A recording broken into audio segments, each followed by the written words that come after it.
तो बच्चों आज अपन बात करते हैं डाई हाइब्रिड क्रॉस की। इससे पहले अपन ने मोनो हाइब्रिड क्रॉस कंप्लीट किया था। डाई हाइब्रिड क्रॉस बेटा नाम से समझ में आ रहा है, डाई मतलब दो। तो ऐसा जेनेटिक क्रॉस जिसके अंदर हम एक समय पर दो कैरेक्टर्स की इनहेरिटेंस की स्टडी करें कहलाएगा डाई हाइब्रिड क्रॉस। मतलब अगर अपन ये देखें कि पेरेंट्स से ऑफस्प्रिंग के अंदर ये दोनों कैरेक्टर्स कैसे इनहेरिट हो रहे हैं, कैसे जा रहे हैं, उसकी अपन स्टडी करें तो होगा डाई हाइब्रिड क्रॉस। ठीक है, study of inheritance of two characters at a time in a genetic cross. ठीक है। अच्छा, अब बात आती है कि सर मेंडल ने ये क्रॉस करवाया क्यों होगा, मेंडल ने ऐसे क्रॉस करवाए है ना। तो मेंडल ये देखना चाहते थे कि जब दो कैरेक्टर्स को साथ में अपन इनहेरिट करवाते हैं तो क्या एक कैरेक्टर दूसरे कैरेक्टर को कंट्रोल करता है, क्या एक कैरेक्टर दूसरे कैरेक्टर को इन्फ्लुएंस करता है, या फिर ये दोनों इंडिपेंडेंटली आगे जाते हैं, इंडिपेंडेंटली इनहेरिट होते हैं। मेंडल ये चेक करना चाहते थे। ठीक है। अच्छा, तो मेंडल ने कोई भी दो रैंडम कैरेक्टर्स लिए। जैसे मान लो मैं दो कैरेक्टर ले लेता हूँ, एक सीड का शेप और सीड का कलर। तो मेंडल ने देखा कि सीड का शेप क्या सीड कलर को इन्फ्लुएंस कर रहा है, या फिर मैं बोलूँ सीड का कलर क्या सीड की शेप को इन्फ्लुएंस कर रहा है, या दोनों एक दूसरे से इंडिपेंडेंट है। मेंडल ने पाया कि दोनों का इनहेरिटेंस इंडिपेंडेंट होता है ना। और इसी वजह से इन्होंने एक लॉ डिस्कवर किया जिसका नाम था लॉ ऑफ इंडिपेंडेंट असॉर्टमेंट। तो क्वेश्चन ये आ जाता है, डाई हाइब्रिड क्रॉस से कौन सा लॉ डिस्कवर हुआ, कौन सा लॉ पता चला, लॉ ऑफ इंडिपेंडेंट असॉर्टमेंट। ठीक है। अच्छा बेटा, मेंडल पता है ये लॉ क्यों डिस्कवर कर पाए? क्योंकि मेंडल ने जो भी दो कैरेक्टर्स लिए ना, वो हमेशा वो ऐसे कैरेक्टर थे जिनको कंट्रोल करने वाली जीन दो डिफरेंट क्रोमोसोम पे लोकेटेड थी। जैसे कि मान लो मैंने कहा मेंडल ने दो कैरेक्टर लिए, ठीक है। मान लो जो पहला कैरेक्टर है उसको कंट्रोल करने वाली जीन, ये जीन ए है, ये क्रोमोसोम नंबर 1 पे बैठी है ना। और सेकंड कैरेक्टर को कंट्रोल करने वाली बी जीन क्रोमोसोम नंबर मान लो 3 पे बैठी है, या फिर मैं बोलूँ सॉरी क्रोमोसोम नंबर चलो 7 पे बैठी है। ठीक है। तो दोनों अलग अलग क्रोमोसोम पे लोकेटेड हैं। तो मुझे बताओ जब गैमीट बनेगा तो ये दोनों अलग अलग क्रोमोसोम जाएंगे, और दोनों क्रोमोसोम्स अलग अलग गए तो दोनों कैरेक्टर का इनहेरिटेंस भी अलग अलग होगा, दोनों एक दूसरे पर डिपेंड नहीं करेंगे। इसीलिए उन्होंने इंडिपेंडेंट असॉर्टमेंट खोज दिया। अब अगर मान लो वो कोई भी ऐसे दो कैरेक्टर ले लेते जो जिनकी जीन्स सेम क्रोमोसोम पे लोकेटेड थी। मान लो जीन है स्मॉल सी, जीन है सी और ये डी, और ये क्रोमोसोम नंबर 4 पे लोकेटेड थी। अब अगर ये दो कैरेक्टर्स ले लेते तो अपन को पता है अब ये क्रोमोसोम नंबर एक गैमीट में जाएगा तो दोनों जीन्स भी गैमीट में जाएंगे, तो दोनों का इनहेरिटेंस भी साथ में होगा, दोनों एक दूसरे पर डिपेंड करेंगे, इंडिपेंडेंटली इनहेरिटेंस नहीं होगा। तो मेंडल क्या डिस्कवर कर देते हैं, मेंडल लिंकेज डिस्कवर कर देते हैं। इंडिपेंडेंट असॉर्टमेंट डिस्कवर ना होकर के क्या हो जाता, लिंकेज डिस्कवर हो जाता। ठीक है। तो मेंडल ने कोई भी दो ऐसे कैरेक्टर नहीं लिए जो सेम क्रोमोसोम पे लोकेटेड हो, जिनकी जीन सेम क्रोमोसोम पे लोकेटेड हो। देखो मेंडल ने टोटल 7 कैरेक्टर लिए बेटा गार्डन के। कौन कौन से? सीड का कलर था, सीड की शेप थी, फ्लावर की पोजीशन थी, पॉट का कलर था, पॉट की शेप थी, स्टेम की हाइट थी, है ना। ये सारे कैरेक्टर्स लिए थे।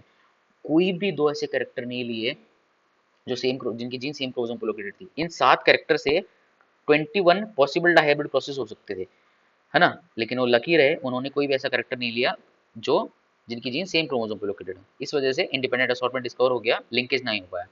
ठीक है। लिंकेज को बाद में डिस्कवर करेंगे मॉर्गन, वो बात करेंगे अपन। ठीक है। तो चलो इंडिपेंडेंट सॉरी डायहाइब्रिड क्रॉस को आगे बढ़ाएं। तो दो कैरेक्टर मैं ले रहा हूँ, एक सीड की शेप, एक सीड का कलर है। अच्छा, अब अपन को पता है पी के अंदर सीड की शेप या तो राउंड होती है या फिर रिंकल्ड। राउंड को डिनोट करते हैं अपन कैपिटल आर से, और रिंकल्ड के लिए small R. Round dominant trait है, रिंकल्ड रिसेसिव ट्रेट है। सीड का कलर दो तरह का होता है, या तो येलो सीड होगा या फिर ग्रीन सीड होगा। येलो को डिनोट करते हैं कैपिटल वाई से, ग्रीन को स्मॉल वाई से। येलो डोमिनेंट है और ग्रीन रिसेसिव है। ठीक। तो अगर अपन क्रॉस कराएं तो अपन दो पेरेंट्स लेते हैं। अच्छा, अपन ने बोला था जब भी मेंडेलियन क्रॉस कराना है पेरेंट्स हमेशा प्योर लेने हैं। तो हेट्रोजाइगस लेने हैं कि होमोजाइगस? होमोजाइगस। दोनों के लिए होमोजाइगस, दोनों जीन्स के लिए, दोनों कैरेक्टर के लिए, है ना। तो चलो मैं अगर पेरेंट्स लिखूं, यहाँ पे मैंने मेल लिख दिया या फीमेल लिख दिया। अगर मैं डोमिनेंट मेल लेता हूँ तो दोनों कैरेक्टर के लिए डोमिनेंट होना चाहिए, होमोजाइगस डोमिनेंट होना चाहिए। तो क्या लिखूंगा मैं, राउंड सीड के लिए कैपिटल आर, और येलो कलर के लिए कैपिटल वाई, है ना। और जो फीमेल है मैं होमोजाइगस जैसे फीमेल ले रहा हूँ, तो दोनों कैरेक्टर के लिए होमोजाइगस जैसी होनी चाहिए। तो रिंकल सीड्स के लिए स्मॉल आर, और ग्रीन सीड्स के लिए स्मॉल वाई। कैपिटल वाई का क्रॉस स्मॉल वाई से अपन ने कराया।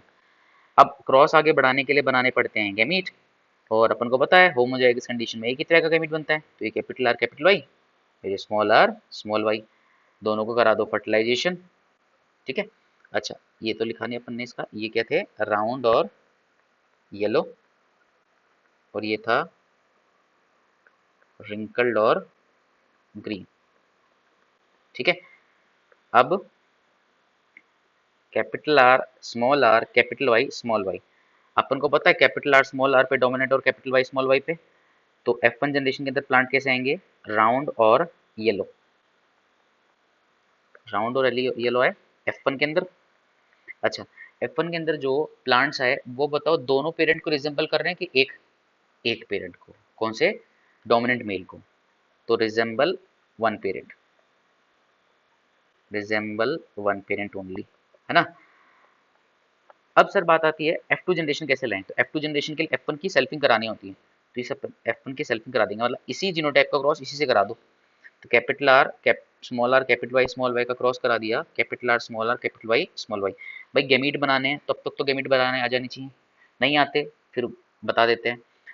देखो जब भी हेटेरोजाइगस कंडीशन हो फोक बनाओ, फोक बना दिया, दोनों सिरों पर एक एक लेटर लिख दो, कैपिटल आर स्मॉल आर, फिर फोक बनाओ, एक एक लेटर लिख दो, capital Y small Y, capital Y small Y. तो पॉसिबल गैमीट क्या हो सकते हैं, capital R capital R small R capital Y और small Y.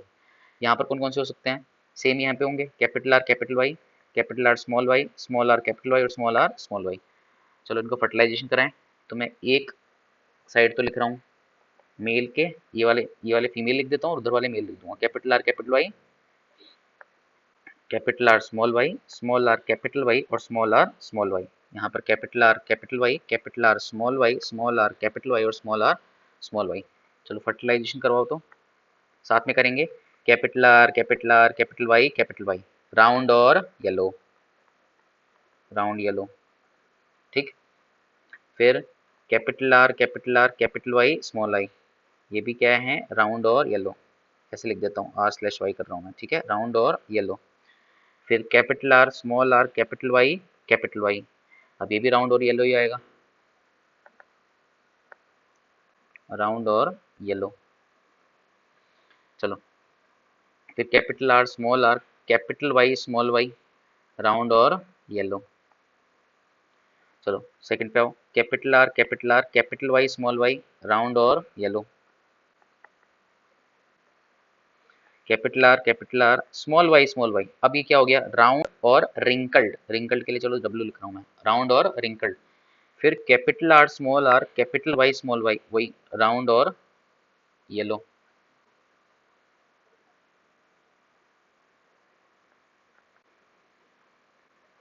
Capital R small Y, तो राउंड और रिंकल्ड आ गया वापस से। फिर आर कैपिटल वाई, तो राउंड और येलो। अगला आर कैपिटल वाई राउंड और येलो। कैपिटल आर नहीं, दोनों स्मॉल आर हैं तो स्मॉल आर कैपिटल वाई। अब राउंड ना करके,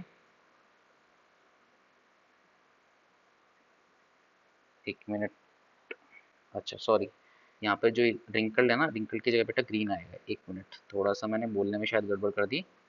तो यहाँ पर अपन इसको ऐसा लिख देते हैं, राउंड और ग्रीन। यहाँ पर भी फिर आएगा वापस से, सॉरी, राउंड और ग्रीन, ठीक है, हाँ बाकी ठीक है, बाकी सही है। तो अब यहाँ पर आएगा रिंकल्ड और येलो, ठीक है, और स्मॉल आर कैपिटल वाई वही रिंकल्ड और yellow.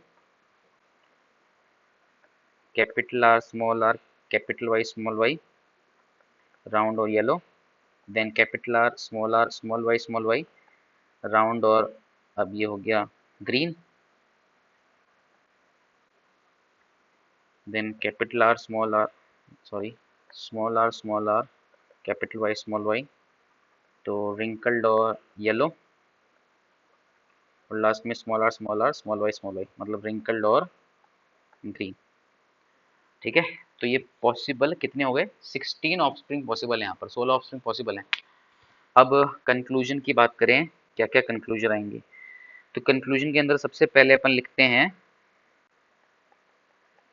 Phenotypic ratio. Phenotypic ratio बोलो तो क्या एक्सटर्नल अपीयरेंस की रेशियो है, तो देखो कौन कौन से आ रहे हैं, पहले तो ये देखो, एक तो राउंड और येलो आ रहा है, ठीक है, राउंड येलो आ रहा है, फिर एक राउंड येलो आ रहा है, ये भी राउंड येलो है, राउंड येलो, राउंड येलो, एक आ रहा है राउंड और ग्रीन, तो round yellow, round green, phenotype और कौन कौन सा आ रहा है, round yellow, round green, wrinkle yellow भी तो आ रहा है, देखो ये देखो, ये रिंकल येलो है, तो रिंकल्ड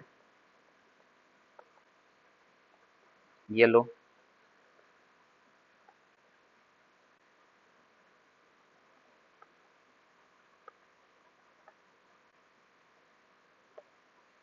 रिंकल येलो, और फिर आएगा रिंकल्ड ग्रीन, देखो रिंकल्ड ग्रीन, तो रिंकल्ड ग्रीन, ऐसे चार फिनोटाइप आ रहे हैं। अब रेशियो देखते हैं, चलो राउंड येलो काउंट करो, राउंड येलो, चलो एक काम करते हैं, राउंड येलो पर अपन एरो बनाते चलते हैं, तो ये मैं एरो बना देता हूँ डॉटेड पेन से, round yellow, round yellow, round yellow, round yellow, फिर देखो नीचे round yellow, round yellow, round yellow, round yellow, फिर देखो यहाँ से भी round yellow, round yellow, round yellow, round yellow, एक ट्राइंगल सा बन गया। कितने हैं, 1 2 3 4 5 6 7 8 9, तो 9 तो हो गए आपके राउंड और येलो। फिर अगर अपन बात करें कितने में से, 16 में से, राउंड ग्रीन की बात करें, मान लो राउंड ग्रीन की बात करें, तो ये राउंड और ग्रीन है, तो ये राउंड ग्रीन, देन और कहाँ कहाँ पे दिख रहे हैं, एक तो ये राउंड ग्रीन है, एक ये राउंड ग्रीन है, और ये भी राउंड ग्रीन है। तब तीनों कोनों को मिला दें, तो यहाँ पर भी एक और ट्राइंगल बन गया राउंड और ग्रीन का, ठीक है, 3 out of 16, 3 out of 16। Wrinkle yellow की बात करें बेटा इसी तरह से, तो अगर मैं रिंकल येलो की बात करूँ तो देखो रिंकल्ड येलो, ये रहा रिंकल येलो एक, रिंकल येलो दो, और रिंकल येलो तीन, तो ये तीन हो गए रिंकल येलो और एक रिंकल्ड ग्रीन लास्ट वाला, तो तीन ट्राइंगल्स बन रहे हैं, देख लो, है ना, तो 3 हो गए रिंकल्ड येलो और 3 हो गए रिंकल्ड ग्रीन, तो रेशियो क्या आ गया, 16 से 16 कट जाएगा, 9:3:3:1 का रेशियो आ गया। ये तो हो गया फिनोटिपिक रेशियो। अब अगर मैं जीनोटिपिक रेशियो की बात करूं, तो जो जीनोटिपिक रेशियो है, जीनोटिपिक रेशियो कैसे निकालेंगे, पहले तो देखो कितने तरह के पॉसिबल जीनोटाइप्स हैं, तो क्या फॉर्मूला होता है जीनोटाइप निकालने का, 3 की power n, n number of heterozygous condition, तो दो हेटेरोजाइगस कंडीशन थी, तो 3 × 3 कितने, मतलब 9 तरह के जीनोटाइप निकलेंगे। कौन कौन से निकलेंगे, अब देखो मैं पहले लिख देता हूँ फिर आपको सिखाता हूँ, चलो एक काम करते हैं, लिखना सिखाई देते हैं आपको। सबसे पहले तो क्या करना है आपको, ऐसे लिखना है कैपिटल वाई, फिर वापस से कैपिटल वाई दो दो का रिपीट करना है, फिर capital Y small Y, capital Y small Y, फिर small Y small Y, small Y small Y, break लगाओ। अब जो ऊपर लिखा ना बस एक एक बार नीचे लिख दो, capital Y capital Y, capital Y small Y, और स्मॉल वाई स्मॉल वाई, लिख दिया। अब आर के लिए लिखना है, तो आर के लिए लिखना भी और आसान है, capital R capital R, capital R small R, capital R capital R, capital R small R, capital R capital R, capital R small R, ठीक है, 6 बार हो गया, ब्रेक लगा दो। अब बस नीचे लिख दो small R small R, small R small R, small R small R, क्या लिखा अपन ने, पहले तो अपन ने दोनों कैपिटल वाई लिए 2 बार, फिर एक कैपिटल वाई एक स्मॉल वाई लिया 2 बार, फिर दोनों स्मॉल वाई लिया 2 बार, ब्रेक लगाया, फिर जो ऊपर लिखा उसका एक एक नीचे लिखना है, मतलब capital Y capital Y, capital Y small Y, small Y small Y. फिर आर आर के लिए कैसे लिखना है, capital R capital R, capital R small R, capital R capital R, capital R small R, capital R capital R, capital R small R, break लगाओ, 6 हो गए, फिर स्मॉल आर लिख दो। तो ये पॉसिबल 9 तरह के जीनोटाइप्स होंगे, ठीक है। अब कितने कितने आएंगे ये कैलकुलेट करना है, तो देखो ये कैलकुलेट करने का एक तरीका बताते हैं आपको। अपन ने मोनोहाइब्रिड क्रॉस पढ़ा था ना बेटा, मोनोहाइब्रिड क्रॉस के अंदर अपन ने कुछ ऐसा पढ़ा था, 1:2:1 का रेशियो आया था डाइहाइब्रिड के अंदर, जिसके अंदर एक तो था प्योर टॉल, है ना, दो था इम्प्योर टॉल, और एक था प्योर डॉर्फ, है ना, कितने में से, 4 में से, तो 1/4, 1/4 और ये 2/4, मतलब अगर मैं बोलूँ होमोजाइगस कंडीशन दिख रही है तो 1/4 लिख दो, और हेट्रोजाइगस कंडीशन लिख रही है तो 2/4 लिख दो, तो बस वही करना है आपको। पहले में क्या दिख रही है, होमोजाइगस कंडीशन, दूसरे में भी ये भी होमोजाइगस है, होमोजाइगस है, तो मतलब 1/4 मल्टीप्लाई बाय में 1/4 कर दो, कितना आ जाएगा, 1/16, ठीक है। फिर हेट्रोजाइगस तो 2/4, होमोजाइगस 1/4 मतलब 2/16। फिर होमोजाइगस 1/4, हेट्रोजाइगस 2/4 मतलब 2/16। फिर हेट्रोजाइगस 2/4, हेट्रोजाइगस 2/4 मतलब 4/16। होमोजाइगस 1/4, होमोजाइगस 1/4 मतलब 1/16। फिर वापस से हेट्रो 2/4 और होमो 1/4 मतलब 2/16। फिर होमो 1/4, होमो 1/4 मतलब 1/16। अच्छा, होमोजाइगस कंडीशन डोमिनेंट हो, रिसेसिव हो, होनी होमोजाइगस चाहिए। तो होमो 1/4 और हेट्रो 2/4 मतलब 2/16। और लास्ट में एक होमो, दोनों होमो है तो 1/4 और 1/4 मतलब 1/16। 16 तो काट ही देंगे। तो अब रेशियो देखो क्या आ रही है, 1:2:4:1:1:2:1 मतलब 1:2:4:1:2:1:2:1। तो जीनोटिपिक रेशियो क्या हो जाएगा, अगर मैं लिखूं आपके लिए कि इसका जीनोटिपिक रेशियो क्या है, तो हो जाएगा इसका 1:2:2:4:1:2:1:2:1 1:2:4:1:2:1:2:1। आसान है। और अगर फिर भी भूल जाओ ना, तो देखो एक तरीका बताता हूँ फिनोटाइप और जीनोटाइप याद करने का डायहाइब्रिड का। डायहाइब्रिड कुछ नहीं है, दो मोनोहाइब्रिड क्रॉस का मल्टीप्लाई डायहाइब्रिड होता है। जैसे अगर मैंने मोनोहाइब्रिड लिया था ना, मोनोहाइब्रिड अगर याद है तो मोनोहाइब्रिड के अंदर फिनोटिपिक रेशियो क्या आया था, 3:1 आया था, है ना। इसको दो बार मल्टीप्लाई कर दो, डायहाइब्रिड बन जाएगा। करो, 3 3 9, फिर 3 1 3, फिर 1 3 3 और फिर 1 1 1, तो 9:3:3:1 आ गया। जीनोटिपिक रेशियो निकालना हो तो 1:1 का मल्टीप्लाई 1:1 से कर दो। तो सॉल्व करोगे ना तो 1:1 फिर देन 2:4:2 देन 1:1। अब इसको बस रीअरेंज करना है, देखो 1:2:2:4:1:2:1:2:1 आ गया ना। तो अगर भूल जाओ तो ऐसे याद कर सकते हो कि डाइहाइब्रिड क्रॉस और कुछ नहीं है, दो मोनोहाइब्रिड क्रॉस का मल्टीप्लाई है ना। कहती बात समझ में आई, फिनोटिपिक रेशियो और जीनोटिपिक रेशियो समझ में आ गया। चलो, अब अगर फिनोटिपिक रेशियो में तो आपसे कुछ और बात करूं, देखो राउंड और येलो, ये राउंड और येलो, क्या पेरेंट के अंदर राउंड और येलो और रिंकल्ड ग्रीन फिनोटाइप थे, मतलब कि 9 और 3 कितने, 12 तो पेरेंटल कॉम्बिनेशन है और जो बच गए 6 वो क्या है, वो न्यू कॉम्बिनेशन है। तो अपन लिखे ना कि पेरेंटल कॉम्बिनेशन, पेरेंटल तो है 12/16 और जो न्यू बच गए वो न्यू या फिर रिकॉम्बिनेंट हो गए आपके 4/16। ठीक है, चलो इतना हो गया। सॉरी, थोड़ा गड़बड़ लिख दिया ना अपन ने, काउंट गड़बड़ कर लिया। एक बार इधर देखो, 9+9:3:3:2, हाँ ये यहाँ पे 1 आएगा बेटा, सॉरी यहाँ पे 1 आएगा, 1 आएगा। तो पेरेंटल है 10/16 और न्यू है बच गए 6/16। ठीक है।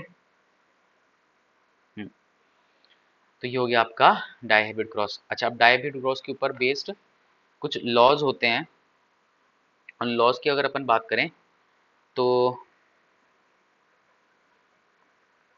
लॉ ऑफ इंडिपेंडेंट असॉर्टमेंट होता है,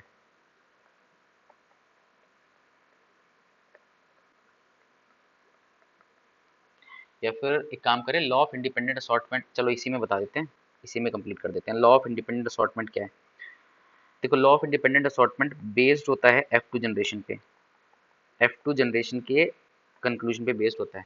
इसके अनुसार क्या है कि जब दो या दो से ज़्यादा कैरेक्टर्स एक साथ इनहेरिट होते हैं तो एक कैरेक्टर का इनहेरिटेंस दूसरे पर डिपेंड नहीं करता है ना। टू और मोर character when inherited together, when inherited together, inheritance of one is independent of other, is independent of other। इसी को बोलते हैं लॉ ऑफ इंडिपेंडेंट असॉर्टमेंट, है ना। लॉ ऑफ इंडिपेंडेंट असॉर्टमेंट, इसको अगर अपन प्रूफ करके देखें ना तो इसको डायग्राम की हेल्प से भी प्रूफ कर सकते हैं। देखो मैंने यहाँ पर दो गैमीट बनाए आपके सामने, सॉरी दो सेल्स बना दिए ना। अब इस सेल के अंदर मैं दो क्रोमोसोम्स ले रहा हूँ, होमोलोगस क्रोमोसोम्स हैं, ठीक है। मान लो ये वाले क्रोमोसोम के ऊपर जो जीन है वो सीड की शेप लेकर आ रहा है ना। और मैं बोल रहा हूँ capital R small R allele है, और दूसरा वाला जो क्रोमोसोम है क्रोमोसोम नंबर 2, उसके ऊपर जो जीन है वो सीड की कलर लेकर आ रहा है। तो कैपिटल वाई स्मॉल वाई इसका जीनोटाइप है, ठीक है। अच्छा अब देखो, जब गैमीट का फॉर्मेशन होगा तो अपन को पता है कि कोई भी क्रोमोसोम किसी के साथ भी जा सकता है। मतलब पॉसिबिलिटी ये है कैपिटल आर कैपिटल वाई के साथ चला जाए, लेकिन पॉसिबिलिटी ये भी तो है कि शायद कैपिटल आर स्मॉल वाई के साथ चला जाए। पॉसिबिलिटी ये भी है कि स्मॉल आर कैपिटल वाई के साथ चला जाए, और पॉसिबिलिटी ये भी है कि स्मॉल आर स्मॉल वाई के साथ चला जाए। दैट मीन्स कोई भी किसी के साथ जा सकता है, इंडिपेंडेंटली असॉर्ट हो रहे हैं। असॉर्टमेंट का मतलब ही होता है अलग अलग होना, बिखरना। तो कैपिटल आर कैपिटल वाई के साथ भी जा सकता है, स्मॉल वाई के साथ भी जा सकता है, स्मॉल आर कैपिटल वाई के साथ भी जा सकता है, और स्मॉल वाई के साथ भी जा सकता है। इसी को बोलते हैं लॉ ऑफ इंडिपेंडेंट असॉर्टमेंट। अच्छा अब मुझे एक चीज बताओ, अगर ये मान लो इस तरह से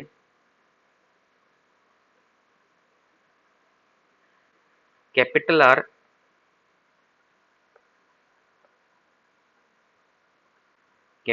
कैपिटल वाई और ये स्मॉल आर स्मॉल वाई, अगर दोनों जीन्स एक ही क्रोमोसोम पे लोकेटेड होते, मान लो क्रोमोसोम नंबर 1 पे लोकेटेड होते, अब जब गैमीट बनते तो इससे दो ही तरह के गैमीट बन सकते थे। एक गैमीट के अंदर कैपिटल आर कैपिटल वाई जाता, और दूसरे गैमीट के अंदर स्मॉल आर स्मॉल वाई जाता। मतलब क्या एक कैरेक्टर का इनहेरिटेंस दूसरे कैरेक्टर पे डिपेंड कर रहा है? अरे कैपिटल आर कैपिटल वाई के साथ ही जा सकता है, स्मॉल वाई के साथ नहीं जा सकता। उसी तरह से स्मॉल आर स्मॉल वाई के साथ ही जा सकता है, कैपिटल वाई के साथ नहीं जा सकता, क्योंकि सेम क्रोमोसोम के ऊपर दोनों जीन्स लोकेटेड हैं। समझ में आई बात? इसी को कहा अपन ने लिंकेज। मेंडल ने कोई भी दो कैरेक्टर ऐसे नहीं लिए जो सेम क्रोमोसोम पे लोकेटेड थे, वरना मेंडल डिस्कवर कर देते लिंकेज। मेंडल ने हमेशा दो कैरेक्टर ऐसे लिए जो डिफरेंट क्रोमोसोम पे लोकेटेड थे, इसी वजह से उन्होंने डिस्कवर किया लॉ ऑफ इंडिपेंडेंट असॉर्टमेंट। ये हो गया इंडिपेंडेंट असॉर्टमेंट। ये तो अपन ने डायग्रामेटिकली प्रूफ किया। अब अगर मैं इसको मैथमेटिकली भी प्रूफ करके दिखाऊं आपको, तो देखो मैथमेटिकली भी प्रूफ कर सकता हूं। हमें पता है एक कैरेक्टर का इनहेरिटेंस जीनोटिपिक, अगर फिनोटिपिक रेशियो की बात करें तो 3:1 के अंदर होता है, और जीनोटिपिकली बात करें तो 1:2:1 के अंदर होता है ना। तो अब देखो, मैं डायहाइब्रिड क्रॉस के अंदर आपको प्रूफ करके दिखा दूंगा कि दोनों कैरेक्टर इंडिविजुअली एक्सप्रेस कर रहे हैं, रेशियो चेंज नहीं हुआ। कैसे? चलो करते हैं। अगर मैं पहले फिनोटिपिक रेशियो की बात करूं तो फिनोटिपिक रेशियो क्या था? 9:3:3:1, यही था। अरे हाँ यही था। चलो 9:3:3:1 है ना। ये था राउंड येलो, ये था राउंड ग्रीन, ये था रिंकल्ड येलो, और लास्ट वाला था रिंकल्ड ग्रीन। ठीक है। अब मैं सिर्फ मान लो सीड का कलर ले रहा हूँ, चलो पहले सीड की शेप ले रहा हूँ। ठीक, तो अगर मैं सीड की शेप लूँ तो ये राउंड और ये रिंकल्ड। बताओ राउंड वाले राउंड वाले सीड कितने भाई? राउंड वाले सीड हैं 9, और रिंकल्ड वाले सीड काउंट करो तो 3+1 मतलब 4। तो रिंकल्ड वाले सीड कितने? 4। अच्छा राउंड वाले ये वाला काउंट नहीं किया, तो राउंड इसको भी काउंट करोगे तो 9+3 हो जाएगा ये 12। ठीक है, तो 12 हो गया। अब राउंड और रिंकल्ड का रेशियो आ रहा है 12:4, काटो 3:1। क्या सेम रेशियो आ गया मोनोहाइब्रिड का? मतलब कि जो राउंड वाला कैरेक्टर है उसका इनहेरिटेंस इंडिपेंडेंटली हुआ है। अब उसी तरह से अगर मैं ले लेता हूँ मान लो सीड का कलर, तो सीड का कलर येलो और ग्रीन। येलो कलर वाले देखो कितने हैं? 9+3, सॉरी 9+3 ये वाला, तो 12। और ग्रीन कलर वाले 3+1 4, वही 3:1 का रेशियो। इसका मतलब जो ग्रीन कैरेक्टर है वो भी, उसका इनहेरिटेंस भी इंडिपेंडेंट हुआ है। तो लॉ ऑफ इंडिपेंडेंट असॉर्टमेंट अपन ने दोनों तरह से प्रूव कर दिया, मैथमेटिकली भी और डायग्रामेटिकली भी। तो ये होता है लॉ ऑफ इंडिपेंडेंट असॉर्टमेंट, जो बेस्ड होता है किसके ऊपर, ये बेस्ड होता है F2 जनरेशन के ऊपर, है ना। अच्छा, अगर आपसे कोई पूछ लिया जाए लॉ ऑफ इंडिपेंडेंट असॉर्टमेंट का एक्सेप्शन क्या है, तो याद रखना लिंकेज एक्सेप्शन है। एक्सेप्शन है ना, लिंकेज के अंदर ये लॉ फॉलो नहीं हो रहा। भाई एक्सेप्शन क्या होता है, जो यूनिवर्स, जब कोई चीज फॉलो ना हो तो एक्सेप्शन हुआ। तो एक्सेप्शन है इसका लिंकेज, ठीक है।